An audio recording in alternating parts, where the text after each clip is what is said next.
I really could have warned you, but it doesn't matter because it's in this same book, that I'm going to talk first about language as it's discussed at the end of the origin of the work of art. Remember, I said that we were going to come back to that. And I said that we were going to come back to the twos, too. And I'm afraid we will probably have to come back to the twos today, maybe. But right now, the main thing is that for the next, for half the time, roughly, I want to discuss the way language is talked about here at the end of the origin of the work of art, and contrast it with this, I think now, radically different way that language is talked about in the essay Language. And it's not surprising at all that they should be so different, because we're reading, the origin of the work of art is middle Heidegger. There are at least three stages in Heidegger. I may never have said this, so I'll say it now so you can understand the shorthand. The Being in Time and the stuff around that, which was published in 1927, is early Heidegger. The origin of the work of art and the stuff around that, which is from about 1930 to 40 something, until 40, let's say, is middle Heidegger. And then someplace by 1945, I say let's go to 1945. That's all middle Heidegger. Middle Heidegger, well, let me just tell you what. Being in Time, remember, gives you the general transcendental conditions for the possibility of world in general. So for any culture, anywhere, anytime, so far as there's Dasein and world, this is the structure. Then comes the history of being. Heidegger switches over and says, I'm only interested in the West, and I'm interested in the epochs, in the stage, in the various understandings of being, the various ways being is revealed, in Heidegger's jargon, the various truths of being in the West. And that's what goes on roughly, I think, through 45. And then comes late Heidegger, which is the thing singing and building, dwelling, and thinking, and the essay on language we're just reading, and on the way to language, all of which are cross-cultural again. They are about something that happens any time in any culture, namely things in ancient Egypt and in Bali and now though less in the current West. But it's not a transcendental structure anymore. He's not telling you that this is sort of the structure of intelligibility. He's saying this is something important that happens. Then, in order for human beings to be fully human in all cultures, whether they got an understanding of being or not. And that's the stage we're in now.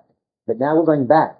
It's very interesting and helpful, I hope, for you and me to understand each of his views of language, to see how different they are, when in one case you've got your discussion of language's role as, what I'll explain in a minute, the house of being. Somehow language is going to play an essential role in setting up, observing the various worlds or various things, various understandings, 5 or 6 or whatever there are. Changes. But anyway, language is going to play an essential role in that. And that then we're going to get, and after that, we're going to get the way language plays an essential role in their being in things. So, okay, now, so back to page 73. By the way, here I said that the middle Heidegger lasted until 1950. I said that, it's also arbitrary. 1950 is the date of the essay Language. By that time, we sort of got the thing, and I think, go back and look, and you're going to think it. No, I couldn't have said that quite. The thing is 1949. I guess that's where you should draw the line. So let me go back to 45. But presumably it took him a while to get it down to this. 1930 to 45. That's where we are now. Middle Heidegger. And on page 73, and there are only 2 pages, really. There are, two. Page 73 and 74, you get this extremely condensed, sudden, out of nowhere story about language, starting at the bottom of 73. And every sentence needs lots of explaining and maybe more explaining than I can give it. Well, it starts from the middle of 70 with a surprising claim. Though, in effect, we started talking about a temple, and we went on and on and on about the temple, and with an occasional reference to Greek tragedies, but mostly the temple. And then all of a sudden, we're told on 73 at the end of the second paragraph, nevertheless, the linguistic work, the poem in the narrowest sense, has a privileged position in the domain of the arts. And now we wonder why. Why should that be? Why is it better than the temple or Jesus as a god for setting up and maintaining world? Well, to begin with, it's obviously not important if all you mean by language is communicating, as languages speak at. He's always trying to differentiate his view of language from all the views of language that people have held in the history of philosophy in the West. He gives you a lot more in the language essay. Here, he's only interested in the fact that language is, for him, not basically communication. How many have ever heard of Habermas? For Habermas, the essential function of language is communication. He could be getting at Habermas. And when Charles Taylor, for instance, tries to turn against Habermas, he's a good friend of his, but nonetheless wrong. Taylor is language as a Heideggerian and says, what makes you think that the basic use of language is communication? The real use of language is opening up worlds and inside the world. So it's the spirit that there's the whole essence, horrible and wrong-headed Heidegger stating the story about language. But anyway, Heidegger certainly doesn't think that the basic role of language is communication. I think Heidegger's got a point on his side in that if Habermas doesn't try to say that when language as communication is basic because if you didn't have that, you couldn't set up worlds. He just says language is for communication, and setting up worlds is something that happens in the realm of art, and art is nice, but it's not where politics and human life take place. But Heidegger has a view which is a lot more philosophically interesting. Language is a part of setting up worlds, and it's only once you've got a world set up that you can have communication. So he's really got an argument that it isn't just a case of preferences, I'm trying to say. It isn't just there's no answer to what the essential role of language is. One can take his pick. Heidegger's got an argument that his role, that Habermas is correct, but Heidegger is true. That's the typical Heidegger slogan. I mean, store language, but that's not the deepest, most basic way language functions. So he's talking about that on 73. He says, if you're going to see why language is so important, right after the sentence I just read, to see this, only the right concept of language is needed. In the current view, language is held to be a kind of communication.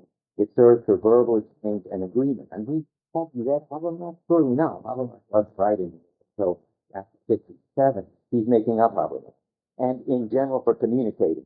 But language is not only and not primarily an audible and written expression, but it is communication. It language that falls in words and sentences what is overtly or conversely extended in communication. Language alone brings what it is as something that really seems to be open for the first time.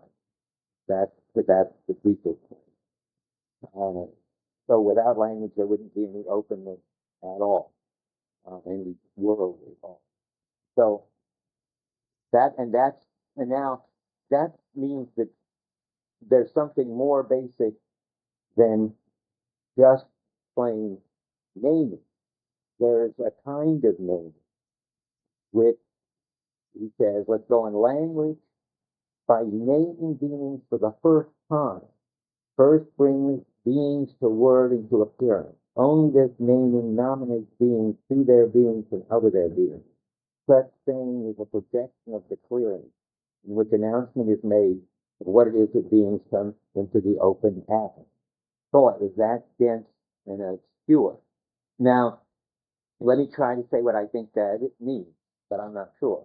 I mean, language isn't just ordinary naming, like naming tables and chairs, though it's probably true that if it weren't for us taking out tables and chairs and naming them, instead of, say, naming the spaces of these tables, chairs, or some strange object like John Searle talks about, which is made up partly of the table and partly of the floor and so forth, and some religious object, some culture. The way we take out tables and chairs is important, all right, but the important thing for Heidegger is that something like it's only because of a certain style, certain understanding of being, that we put out and name the things we do. We just don't go around naming things at random. That's not what's interesting. Or to put it the other way, this is my point. We think that naming certain things and not naming others distinguishes what is worthy of paying attention to and dealing with from what isn't, like this certain thing on the floor. Or another example that my T.A. Charles Spinoza had, which was that where the way we move our legs on flats and on hills, the different ways we move our legs when we're walking flat, climbing, the way there's a difference there. But the difference in how we move our legs, it isn't important to us, and so we don't name it. But walking, the difference between walking and climbing is important to us, and we do name it. So in terms of partly, I guess, on one level, our simple needs as sort of embodied creatures, but on a more interesting level to Heidegger, on the basis of what really matters to us, we name things. We name things like teaching and love and subjects and objects and resources.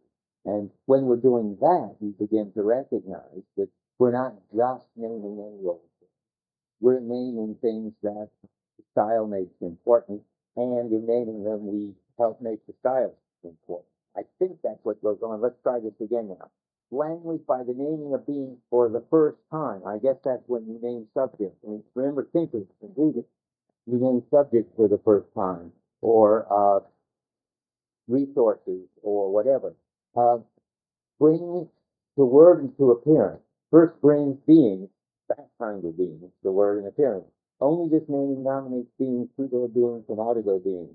Such saying is and saying is, I take the technical name for the important kind of name.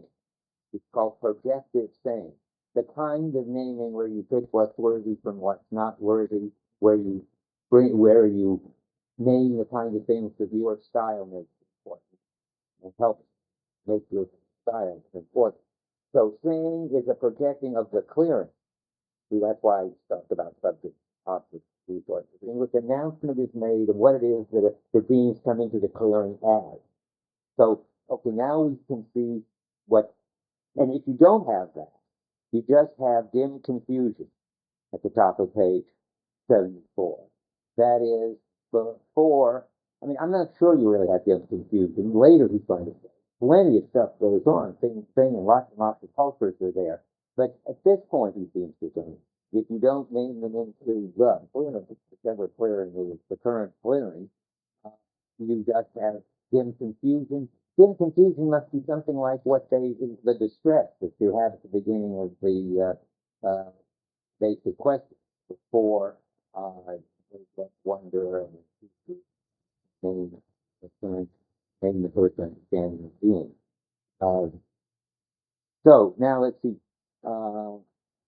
So language articulates and preserves the current clearing. And that sounds, he's talking like articulation when he's talking about that at the top, where it looks like it gets us out of the dim confusion. But, and now there are lots of marginal notes to origin of the work of art. Read it over and over and commented on it. And the marginal notes are in the German, they're not in this translation. They're bringing out a new translation. Not so soon, in a year or two, from Cambridge, which will have it. But anyway, in the marginal note at this point, he says, where it looks like it saves us from dim confusion, and I mean by that maybe only articulate things. Then he says, only that? What about the sending? For example, gestalt and framing. Now, I take it, what he's saying is, it's not just articulating, which the language does, it's also reconfiguring. That there's something even more important than language bringing out the current stuff. Language plays some kind of crucial role when you bring out a new stuff. Yes. So this is what I think is going on at the top of 74. Projective saying is poetry. Now keep your eye on that, Paul. Poetry just means something quite different here, I think, than poetry means in the essay where he goes on and on about Proco's poems. That is the language essay. Poetry is the saying of world and earth, the saying of the arena of their conflict. That's the place of all nearness and remoteness of the God. So that means poetry opens a space. Arena is just another word for clearing.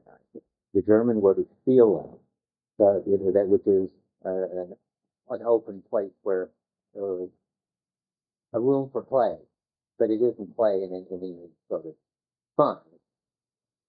Sort of like play in a motor where there are weak features. I mean, it's the space where there is what? Freedom of motion, something. Yeah. Open is just plain open. Often, I think, open, yeah. Open and clearing are pretty much the same. Sometimes it looks like, and I once tried to make it work, that open would be a clearing before it had a work of art in it that stabilized it and focused it. But I don't think so, because I couldn't make the words line up. I think world, open, clearing are all so close that I can't make it distinguish the difference.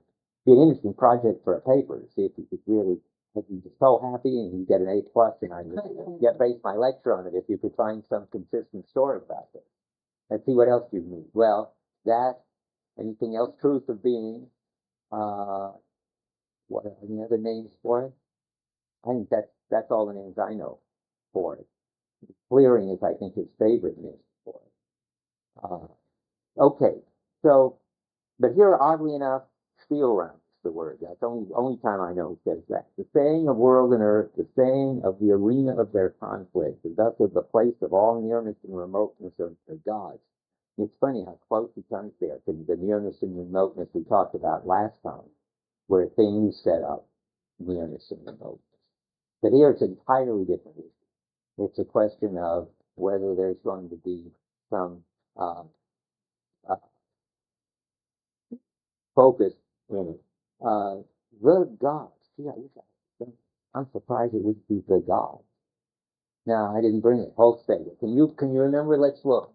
I mean, I suppose that's accurate. I would make more sense. I mean, gods don't play any role in this, except one at a time, so to speak. In any given understanding, there is a god that focuses it. It's the god in the temple. The gods are so polytheistic; they really belong with things. One way to put the change in Heidegger between middle and late Heidegger is it goes from a monotheistic story where there's one clearing and there's one founding entity, which of course isn't like an old-fashioned ontotheological God, but which is the one work of art like, or if there are several, they all do the same job. There's only one job, and gods can do it. A god can do it. And then in late Heidegger, there are lots of gods, divinities. Whatever the divinities are, there are plenty of them, and it isn't sort of one after another, but in any given world, even. Any given world, any case of things singing. My story was, remember, in any case of things singing, you also have opened the possibility of other things singing, other styles, with other divinities. But that's not what's going on here. So I want to say, you get a world and earth, you get a struggle, you get a clearing, you get a God in the clearing. Poetry is the saying of the unconcealedness of what is. Actual language at any given moment. I think what that means is the current language at any given moment.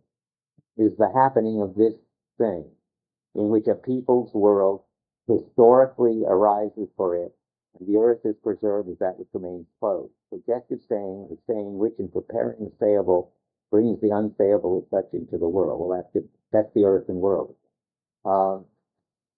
In such saying, the concepts of historical people's nature are formed for the folk, and so forth. That's a familiar story, only he didn't tell it in terms of language before. Now, it turns out, if this story is right, that it's poetry, or projective saying, which is, I take it, again, in my language, naming what is worthy and leaving in the dark what isn't. That is the main role of language, and that is the main way the clearing gets set up, and that's why he can say this famous phrase, language is the house of being. That's a phrase, you may have heard it, from the Letter on Humanism from 1945, which says, in effect, I think, language is what gives you whatever particular clearing is the one that you're talking about, or the one that you're in the series of clearings.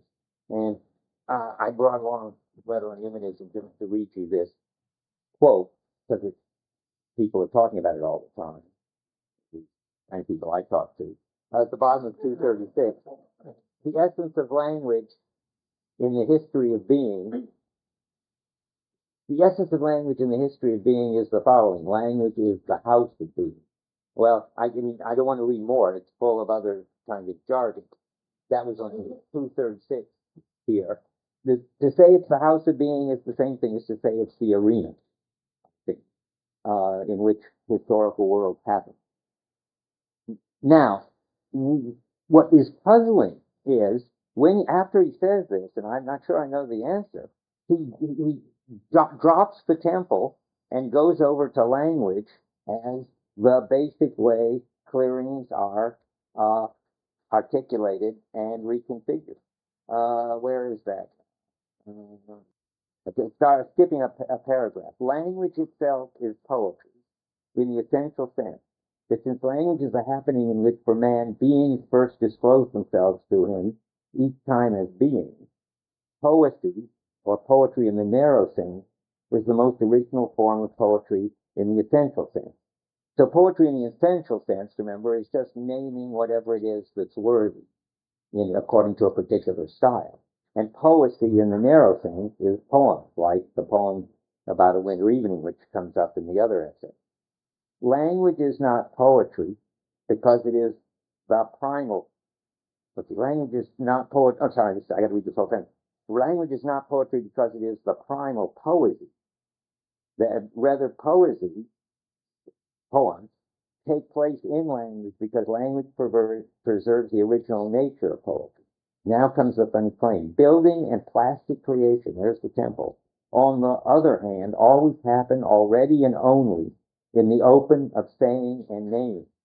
So, now it turns out that the temple depends on language. It's language, not the temple, that opens the clearing. I guess the thing to say, I hadn't thought of it as I was writing it down, is on this view, language opens the clearing and the temple stabilizes it.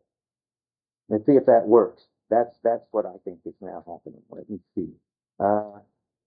Yes, he says that in effect, the temple in effect articulates what's already happened in language, namely that there is a clearing. This is right further down. Let's see. I might as well read all the way. It is the open that pervades and guides them. I'm just going on. That for this very reason they remain, them meaning the other works of art. For this very reason they remain their own ways and modes in which truth orders itself into work. They are an ever special poetizing within the clearing of what is. Now comes the crucial thing, which has already happened unnoticed in language. Okay, so my thesis, language unnoticed to people has separated the worthy from the unworthy according to a style. Or maybe we should say separated the worthy from the unworthy and thereby made a style. I mean, it's a sort of chicken and egg question. They're simultaneous. And that happens, I take it, unnoticed in language. That gives you a new clearing. with a new style when that happens, and then you can have works of art that articulate it. Yeah. What's the difference here now between being worthy, not worthy, and being I guess what I'm trying to say is what's concealed and unconcealed is what language names. And I'm trying to say that it doesn't name things at random, unconcealed and concealed, but there's some things that seem worth naming and unconcealing, and other things that don't, and then they say concealed. But that's the difference. Hand up there? Okay. So there's a whole interesting story going on there, as you can see. Okay, I'm going to read from my notes now because I have a big paragraph here. Language is poetry can in an unnoticed way open a new clearing by naming things, new things as worthy, and ignoring old things is no longer relevant. Now I try to give an example for the Oresteia fans. The Furies, the old gods, the new gods, the humanities, and so forth, has already this is the way things are, is already in the myths and the sagas. And they've already given the Greeks a new style, which is poetic, I think. At least that's what we can call it, namely the nurturing style.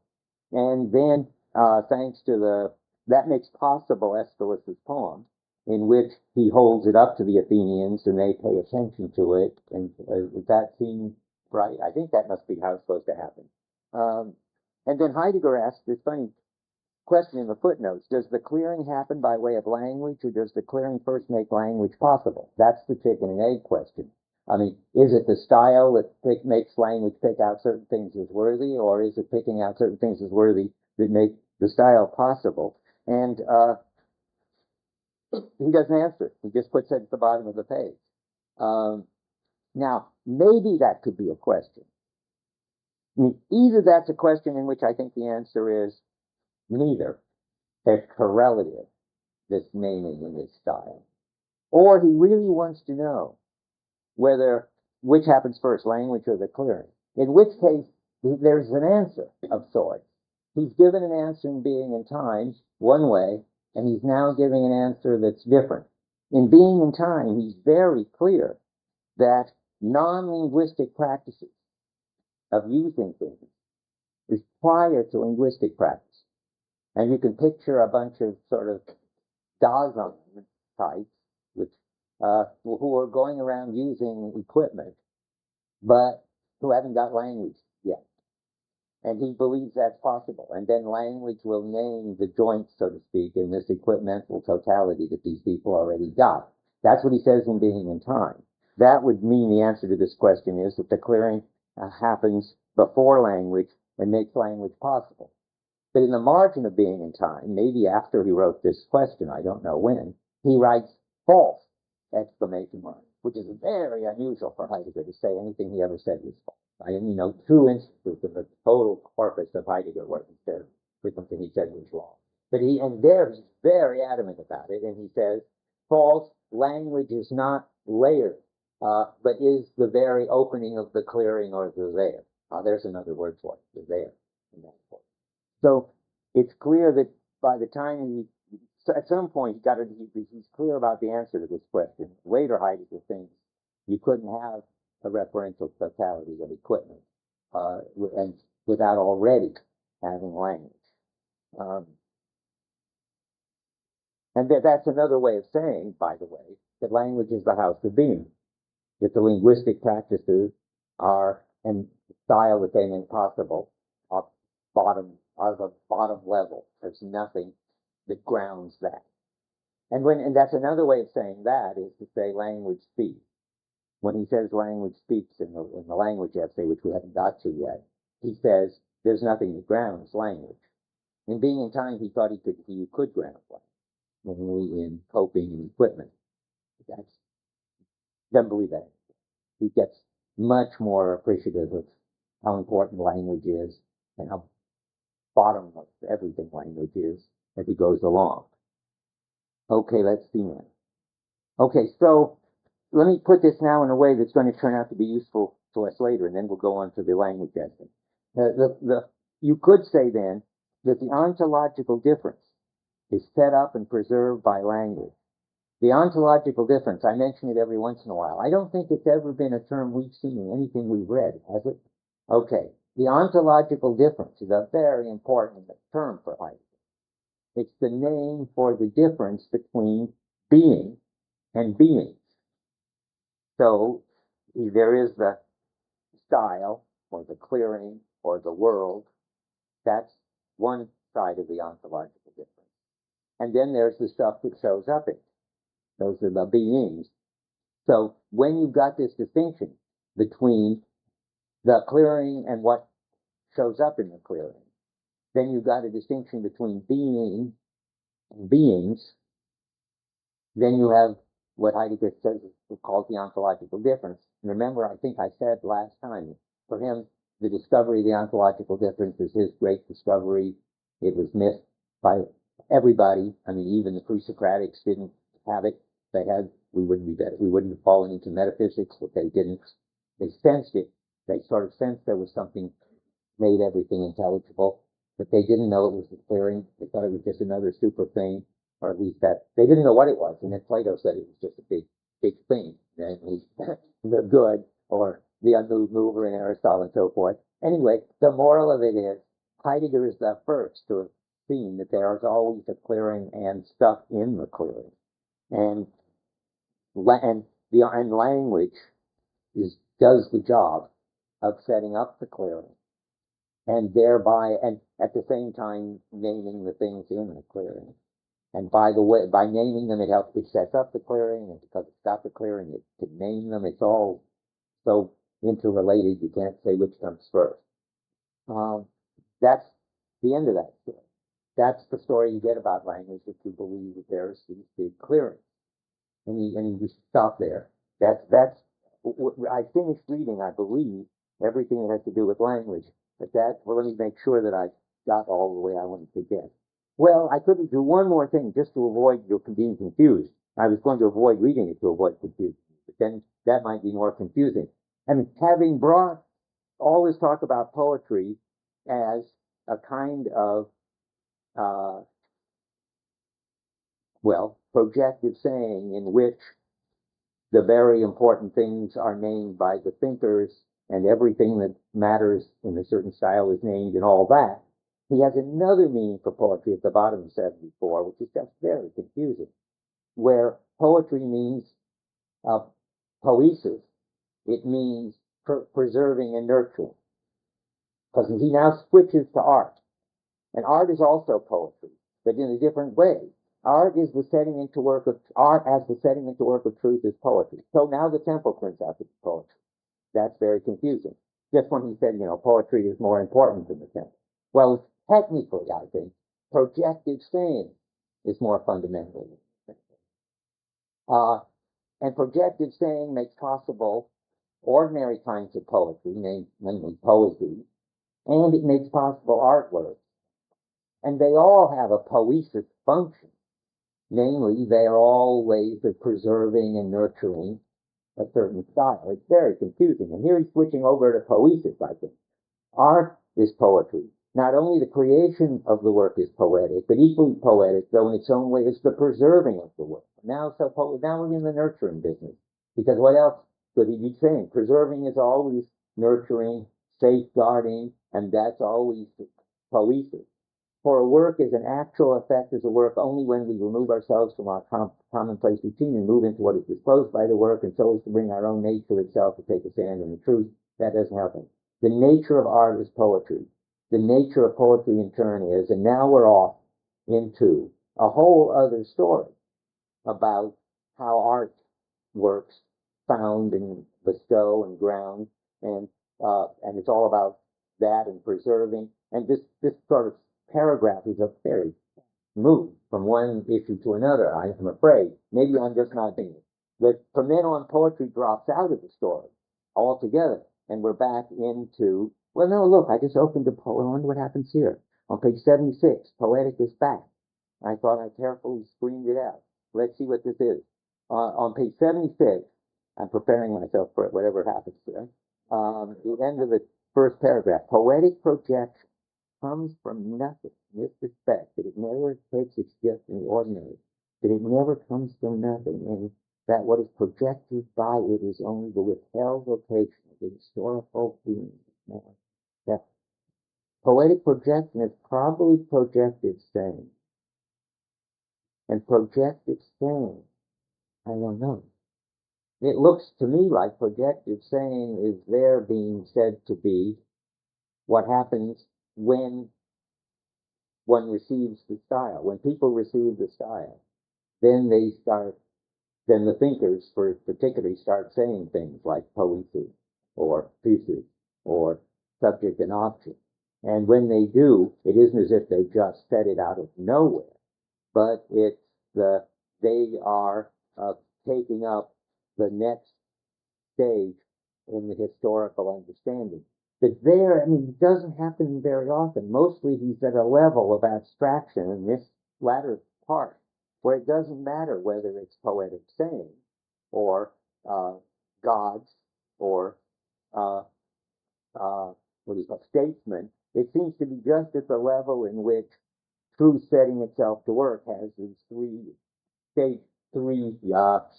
aspects of taking up the practices, reconfiguring projecting a future. So as far as I'm concerned, the best I can tell you is that the talk about language, really, language stops at the bottom of 74. Okay, that's how I'm going to stop. Yeah. What does this sentence in between sentences? It's on the bottom of page 73. There's a sentence. Okay, maybe I can't understand it. Go ahead. Only this naming nominates beings to their being from out of their being.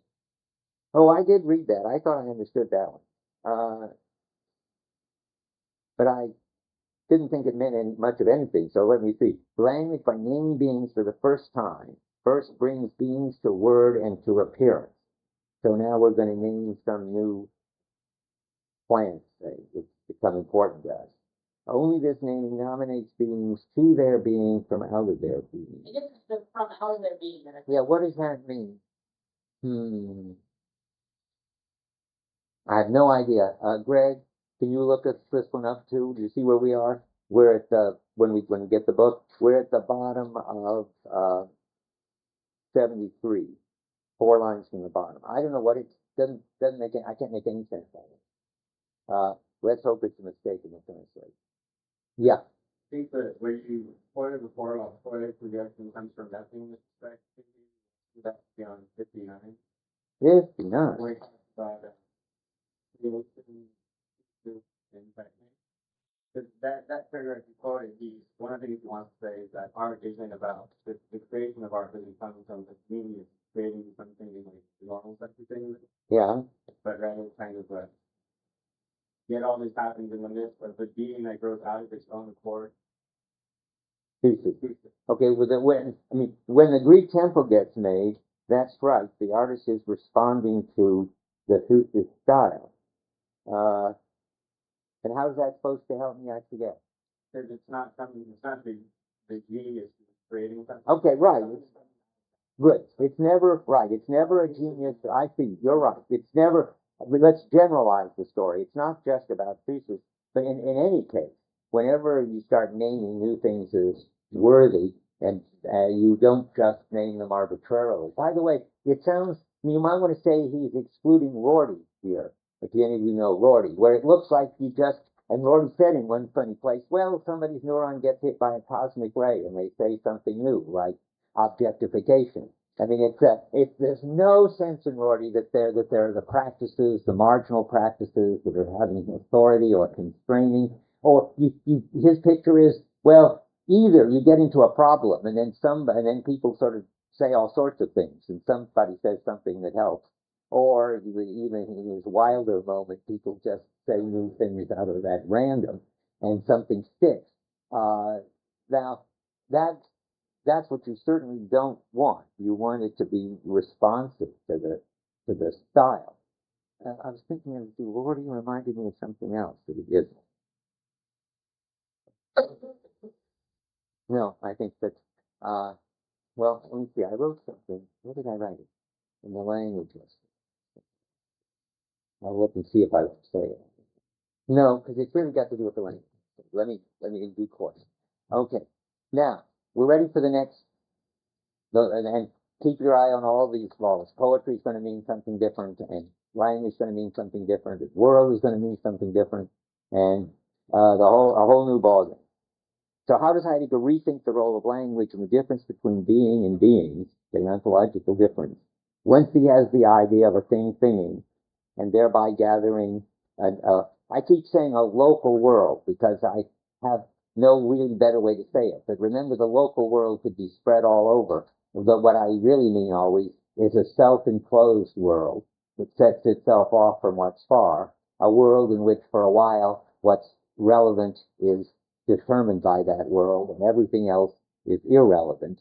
But it's easier just to say a local world, as long as you don't get stuck in the spatial story. The spatial, my picture is, and I think Heidegger's picture too, the localness of it, the spatial nearness of nearness is old-fashioned. Now nearness means whatever it is which pulls together people and a thing in a way that gathers the fourfold.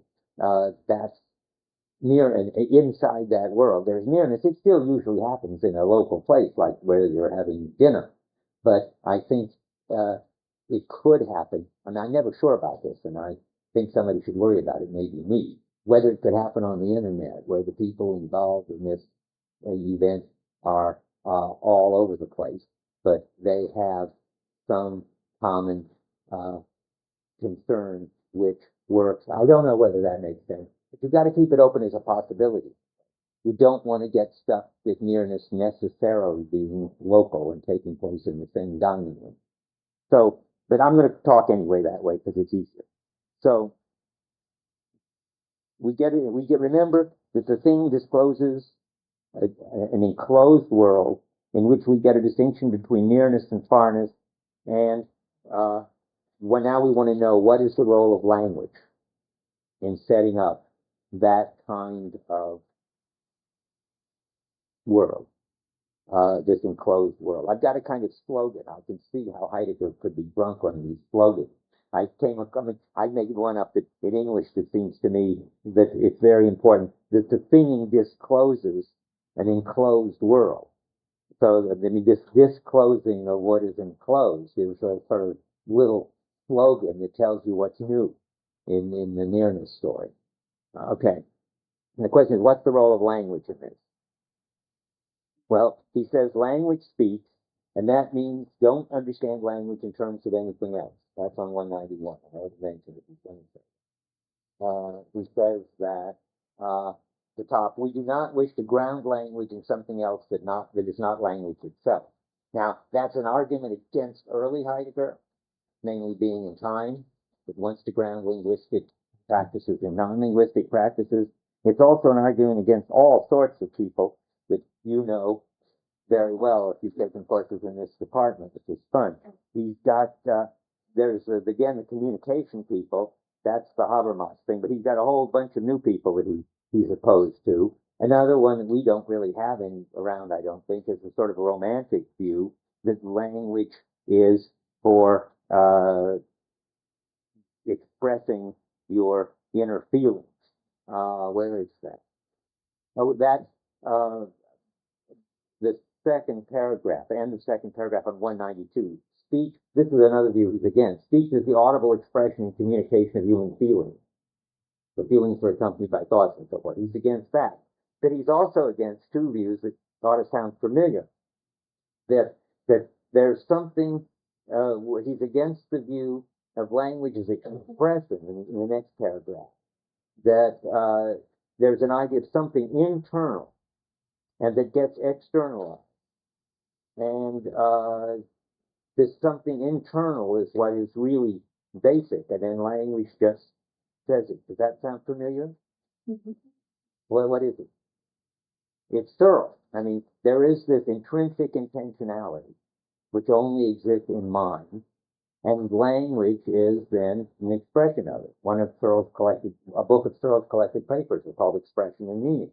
And then it's all this business of how intrinsic meaning gets made external. And then there's one, I may be far-fetched, he finally, at the bottom there, secondly, it's not where human activity, because, well, that's important. We're going to get back to that. So first, it's not the intentionality story that you get in Searle and Husserl in various versions. Second, it's not, according to Heidegger, that man in any way brings about language, because language brings about man. We'll have to put that off for a minute. Then finally, human expression is always another wrong view. Human expression is a presentation and representation of the real and the unreal. I wonder what that means. Maybe that means that you independently define what's real and unreal, true and not true. And then you define language and meaning in terms of the truth condition. What does that sound like? If that's what it means. That's Davidson. I don't know if that's what it means, but I suspect that something like that you're going to try to derive ground meaning in truth. So you can't ground meaning in intentional states, according to Heidegger. You can't ground meaning in truth. And those are the two big grounding attempts that he's picked out and that we've got here, that he wants to go again. And you can't regard it as not to be a man, that it's probably. Good, yes, I suppose that's right. That's somebody we haven't got somebody, but that's Rorty, where language is something instrumental that we use to make order and sense of things, and we switch it around whenever things get to be a problem. We pick up a new vocabulary, according to Rorty. We make up a new vocabulary. Okay. Again, it's not that he's against these views, but he's against these views. Right, that's correct. We mustn't leave Davidson and Searle in any way wrong. They are certainly correct. He says so on the next page. This view of language is correct, so forth. And a lot of stuff about correct ideas about language. But of course, he wants to say, but they all presuppose something else that makes them possible, so they are correct but not true. And then he's going to tell you his story. Okay. So far, it sounds just like the other one, only more spelled out, and a little bit more grumpy maybe. But what does language do? Well, it turns out language grants an abode for mortals. 192. That to reflect, top the paragraph, to reflect on language means to reach the speaking of language in such a way that this speaking takes place with that which grants an abode for the being of mortals. So what does that mean? Well, it means that language has a crucial role of setting up a world. But now it means a plural world. It says, what do I? Well, I don't have a quote for that, but it's obvious. What I quote is just that language. Wait a minute, I'm just trying to. Oh, I'm saying something else. It does grant an abode to mortals, and I just misspelled. Okay, and language does set up worlds. That's right. And I just wrote it, which is important, but language isn't about words. Basically, language is more important than words. But it's very important, and it's very hard to understand this if you don't understand. So when he talks about language and language speaking, he's not talking about worlds. He's talking about, so to speak, whatever it is that sets up worlds and makes human beings into human beings. So he can say things like, where it says second again, I'm going to read that again. It is language that first brings man about and brings him into existence. Man is bespoken by language.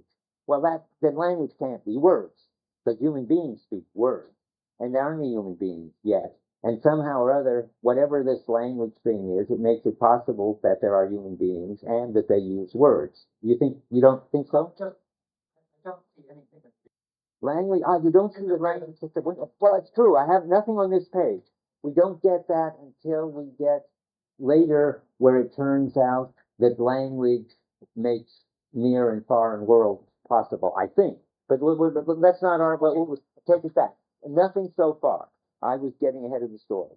But that it's very important, we all agree, I hope, language doesn't mean words. Why is it called language then, what he's talking about? Well, it's a good question, it seems to me. All I can think of is, it's because it calls us to respond here to things singing, in effect. And to say that it calls us is just a kind of funny pun, it seems to me, but we have to at least get clear. That is, we are solicited by the way the practices work, in that they gather, and they gather us in, and they gather things into things thinking. That we are drawn into that. And so we are called to do this, whatever it is that preserves and supports the things thinking. And this thing about us being called is what makes him say that it's language. That's the best I can do. How about you, Forrest? Well, I think it is language that he wants to talk about, what we think of as language. Yeah, and it turns out, right, oh, absolutely. But it's otherwise. Right, it's otherwise. And why would we call that language? Because I'll tell you one reason why, it just occurs to me. This is Heidegger doing this pedagogically insane thing, isn't it? Again, if you read Being in Time, you know that the conditions of the possibility of truth are called truth, and the conditions of the possibility, I once made a whole list of them, of X. He holds the view that the conditions of the possibility of X is primordial X. So whatever makes it possible to use words and language is okay to call it language. That seems to be what's going on. That's what you say too. Language is this thing that that not only makes it possible for us to use words, but sort of calls forth words from us. As it is something more primordial. Good. Okay. That's right. It's not a transcendental structure, Yes. As in Being in Time these things were. Although one of the big ones in Being in Time is that which makes temporality possible as a succession of moments, which is not itself even a succession, is called primordial temporality. But never mind those weird ones. What we're getting here is whatever it is that makes it possible for us to use words, but not in the sense that it's some kind of structure. Forrest is right. In my language, it's the way the practices work to do it. But he doesn't say that. He just says language is the way, I have to say something like the way things work, or the way something works, such that human beings can come into existence and use qua human beings as opposed to animals, and use words and have worlds. That's what we're going to talk about. But it's very confusing to call it language when it isn't yet words, but it's not utterly unrelated to words. So we've got two theses now on the table. They're not contradictory. I think they're both right. One, language is what makes it possible for us to use words. It's some way that I can't help saying the practices work that makes it possible for us to use words. And secondly, there is something that's calling us to do certain things. And for both reasons, we're going to call this way the practices work sort of primordial language, namely that it calls us to do things, and calls as a kind of pun, and that it makes it possible for us to say things. Yeah. I know we sound like where we read the possibility and Oh, okay. Well, I mean, Forrest did in a way. A condition of possibility might be some kind of abstract structure. Space and time might be the conditions of the possibility of any entity showing up, like in Kant. There's a Kantian phrase, condition of possibility. Or they might be rules in the mind, like the categories. There's more conditions of possibility. Whereas for Heidegger, these are not abstract structures, and they're not rules. They're something much more, down to earth and ordinary, which I call the practices. And they are what make possible, but they're not this kind of Kantian abstract something, the structure that makes it possible. They're way things actually function that makes it possible. That's a good question, though. I mean, because it's a point that isn't going to make any difference for our discussion. But it's a good thing not to be confused. And I started it. I now finished it, I hope. Good. Okay. Yeah. Okay. Be sure and stop me. This is all weird and hard stuff. I mean, we're going from the weirder to the weirder. I'm afraid that's how the course goes. I mean, you were at home when we were talking about technology, where you had lots of phenomena, and we're talking about what's going on right now and all around us. Then before that, things were pretty abstract, and they're heading into some strangeness again. Yeah. when you say language, something called language, I think you think that is in the fall work. Well, that's part of what it calls us to do. It calls us also to, yes, Which we are saying this in the sense fall, but in the calling, what we are work. well, let's see, good question. He says it calls the thing into the thing. Oh, really? Okay, good. Well, then good. Then let's get rid of it. I don't care. I want the calls part, not so let's get it right what it calls. Language is the name of whatever calls the thing to thing and set up a world. Good. But it's this idea about that he wants to say that there is something pulling this to happen, bidding this to happen. And it sounds like, and so he thinks that, and so he can say primordial language calls us, or not us, things to things. I think it calls us as mortals to preserve it. That's what you'll all like. Things, it unfolds the world, and the world has the fourfold, and We're in there as mortals, and as mortals we preserve it, and that's fine too. Okay. That's all. Yes, but again, speaking without words, primordial speech. I mean, everything, you got to get used to this. I mean, it's just another move of when you can't, when you hear language, you don't have, you're not supposed to think of words if it's primordial language, and when you hear calling, you're not supposed to think of words, and now you're supposed to hear speaking, and you're still not supposed to think of words. And when you hear stillness and healing, you're also not supposed to think of words. Okay, yes. well, we'll get that. But it turns out later on that words are somehow necessary in all this. Maybe that's what you were going to say. Yeah, and how they fit in. Yeah, how they fit in. Way later. We should keep this in mind, because I think it's one of the hardest things, and I don't understand it. All of us, finally, having done all this stuff without speaking, here, we might as well get right to it, and bear it in mind, a puzzle, about 4 lines down, a puzzle that I don't get. I'm on 206. 4 lines down. The primal calling, which bids the intimacy of world and thing to come as the authentic bidding. This bidding is the nature of speaking. Speaking occurs in what is spoken in the poem. It is the speaking of language. Language speaks. No, that's still not words. There's a place where, I've got to find what I'm looking for. Mortals? Yeah, the role that mortals play. And here's 208. Let's try this. Mortal speech is a calling that names a bidding out of something. I'm now in the first full paragraph from 208. What is purely bidden in mortal speech is what is spoken in the poem. Yeah, so mortal speech comes in here, and human speech on 208. As the speech of mortals. The speech of mortals rests in its relation to the speaking of language. This is at the end of the one before the last paragraph of 208. But what one wants to know is sort of, what is the job of mortal speech? That's what I'm not clear about. Of the language. The hearing of it? Belonging. That concept, hearing belonging of it. So they respond, they listen. Yeah, The mortals speak out of such a listening, and as such, mortals speak insofar as they listen. This speaking that listens and accepts is responding. So that's the answer to it.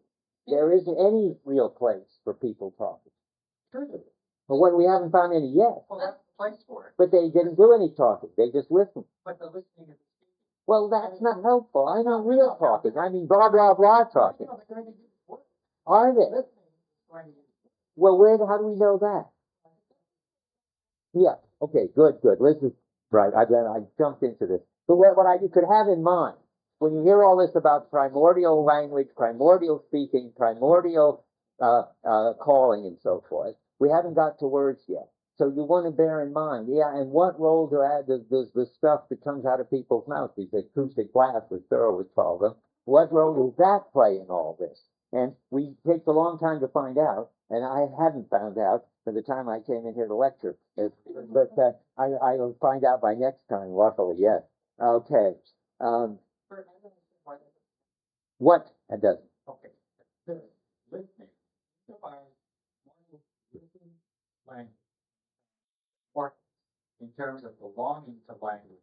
Therefore, they listen to language. Sounds good. But the more we do, Well, that's good. That's good. We'll get to that. That sounds plausible to me. But then I still have a question. Do those words serve any important function? yes, That's the question. Keep in mind that. Because we know what the word did. Let me just tell you what's in the back of my mind. We know what the words did in the origin of the work of art.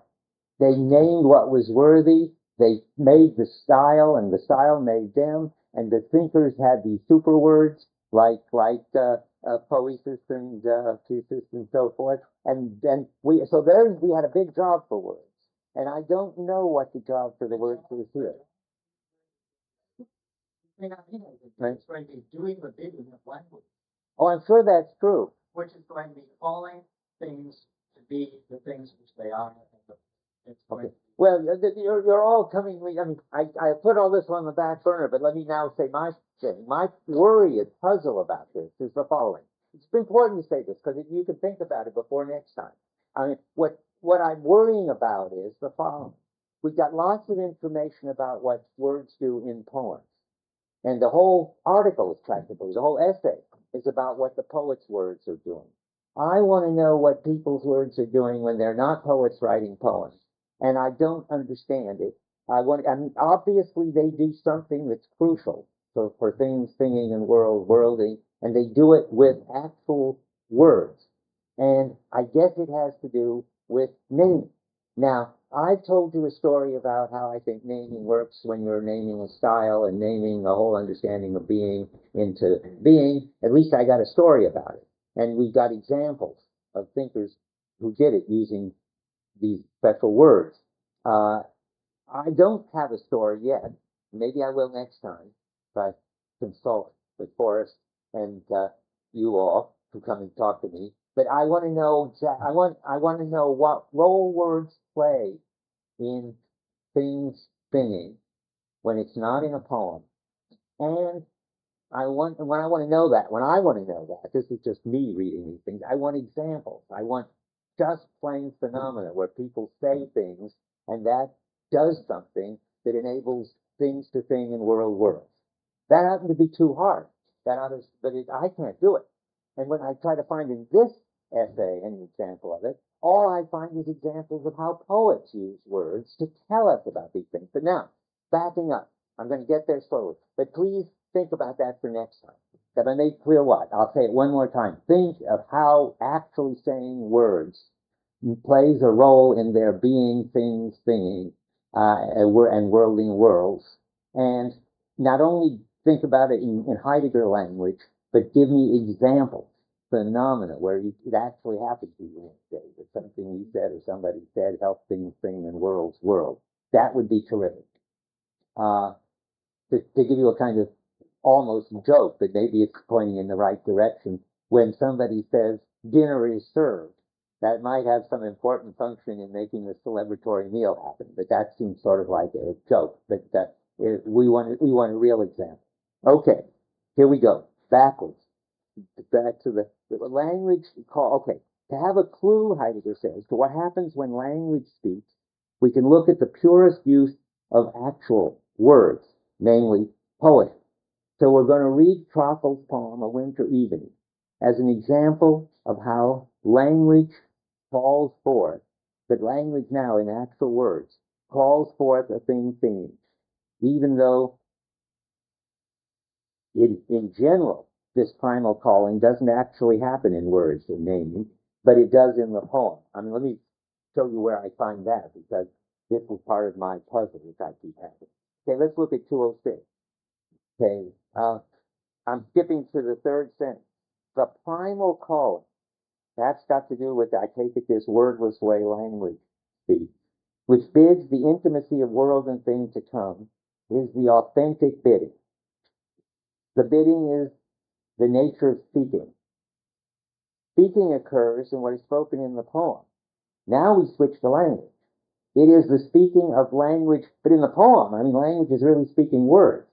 It looks like language speaks. It speaks by bidding the bidden thing for it to come to the between of the difference. So my problem is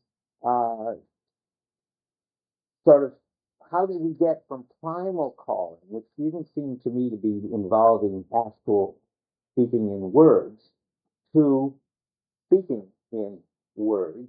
And have I read this right? In the poem, language speaks by the poet using the words that evoke, I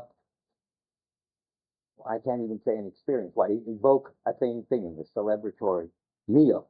But in general, we haven't, see, my problem, I hope you can get this, but in general, we have not been given an account of the role of words in things thinking. We've been given two things. We've been given this pure account. Language is speaking and calling in this primordial way that doesn't seem to necessarily involve words, plays a crucial role. And we've been shown how in a poem, in pure poetry, words function to evoke a description, give us a description of things. But we haven't been shown how in everyday world, not in poems, and real words do it. That's where I'm confused, and maybe I'm just confused and confusing everybody else. But the poem uses words. So now let's talk about that for a while, because there Heidegger's on solid ground. There's no doubt the poem uses words to invoke things thinking. On 200, you get started with this. About the second paragraph, second middle. Hence, the first stanza names not only things, I mean, there's real words naming stuff. It simultaneously names world. It calls the many who belong to who belong as mortals to the world's fourfold. And he calls them, in that is names those many. Things, the thing that has now means, well, that's enough. The poem names the world. That's all I want to say there. Now, parenthetically, I can't help saying, there's some important remarks about world on page 201, which maybe you've never seen before in such clear form. What in the world, what is a world? We need some notion of world here, which is big enough to include the world of the Christians or the world of the Greeks, and sort of small enough to include the nearness world of Babette's feet. And so he says something about that. He says in the middle of 201, the unitary fourfold is the world. The word world is now no longer used in a metaphysical sense. So here we're going to find out at least what it is. It designates neither the universe, that's a very important thing. The universe is just the totality of entities. So it's not the universe of nature and history. It's not the universe of nature. It designates neither the universe of nature and history in its secular representation, nor the theologically conceived creation, so that God's world, nor does it mean the whole of entities present, the cosmos. I mean, that I don't see the difference between the cosmos and the universe of nature, really. But in any case, it's important to see that the world isn't any of those things which you might have thought it was. And whatever the world is, as I'm going to say, has to include things like the Greek world and the Christian world. That's middle Heidegger. And it's going to have to include, though it's a funny use of world, the world of Babette's feast and the world of, well, whatever other things you happen to have in mind. Okay, let me see if I can find.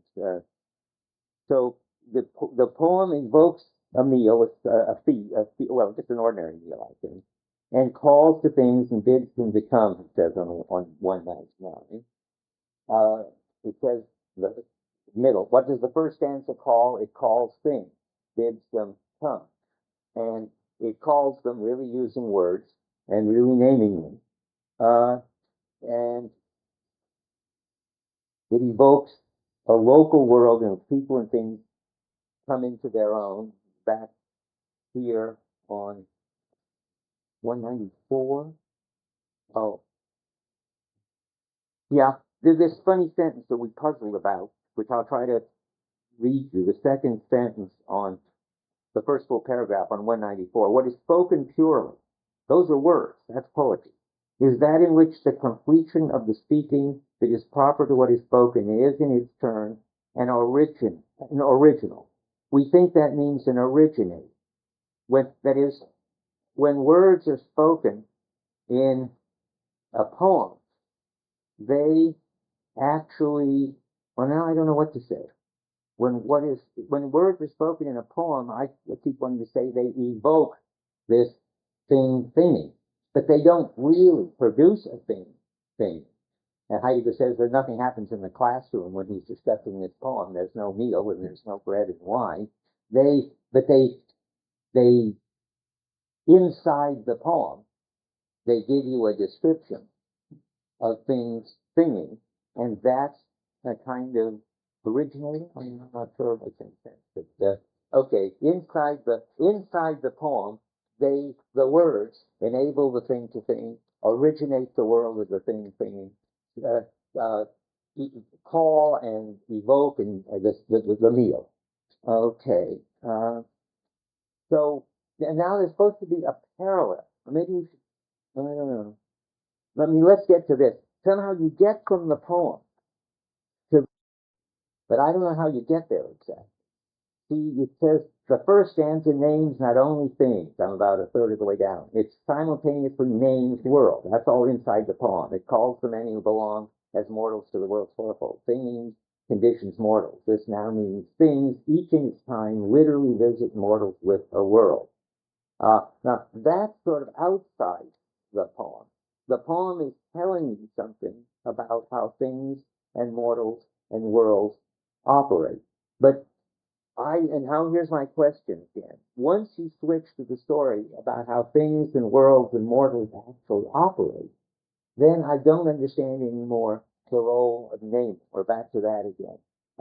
Let me see if I can. This is the last thing I'm going to say at the bottom of 201. As the calling that names things calls here and there, so the saying that names the world calls into itself, calling here and there. The trust world for things and simultaneously keeps the things in the splendor world. The world grants to things their presence, things their world. Now we switch out of the poem, as far as I can see, into a claim that actually, when things think, then there is actual naming with words, and that calls the world. And that makes things think. Is that right? Have I missed? Okay. 199 also where? Call if things come into such an arrival.